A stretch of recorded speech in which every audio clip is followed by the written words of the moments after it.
All day here at NBC Charlotte, we've been celebrating superheroes. These superheroes don't wear capes. Instead, they wear white coats and stethoscopes. We're talking about the doctors and nurses at Levine Children's Hospital. Yeah, as you know, and you can probably guess, they battle some of the meanest diseases against some of Charlotte's most vulnerable people. Sarah French, live over there at Levine for us, recently named one of the best children's hospitals in the country for the 8th consecutive year. That, Sarah, is quite an honor. It is, guys. It's incredible what they're doing here. And these doctors and nurses, these superheroes that you've been talking about, they're all about making dreams come true. So the next kid I want to introduce you to is Tobias. He had a dream of becoming a dancer. He absolutely loves to dance, but all of that almost ended when he went to a regular pediatrician visit, and it led his doctor to notice something was wrong with his spine. But the doctors here at Levine had all the right moves to keep him dancing.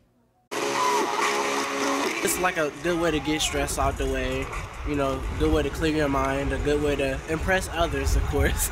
Tobias Wilson loves to dance. Dancing it came naturally. The more serious I took it, the better I got. It was only a year ago when Tobias thought it might be taken away from him forever. You know, I was just more scared than anything. He came in with a pretty large curve already. This was it. This is all I had. And still had a fair amount of growth left. Dr. Brian Scoliosis had to break the news to Tobias. He wasn't having any pain, which is oftentimes the most common presentation. Most kids with scoliosis don't present initially with pain. Tobias had a severe case of scoliosis, and their best option was surgery. He told me about every possible outcome because I was asking all types of questions. Tobias, being a dancer in particular, that was really, really important for him.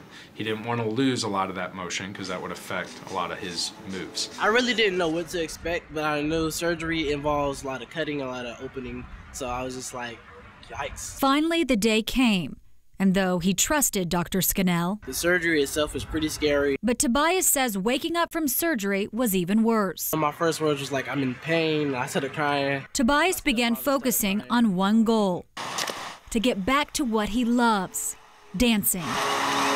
Getting back up and having to walk and take those steps was really hard. And Tobias was dancing just a couple months later. He got back into some of his activities probably a little quicker than I had anticipated.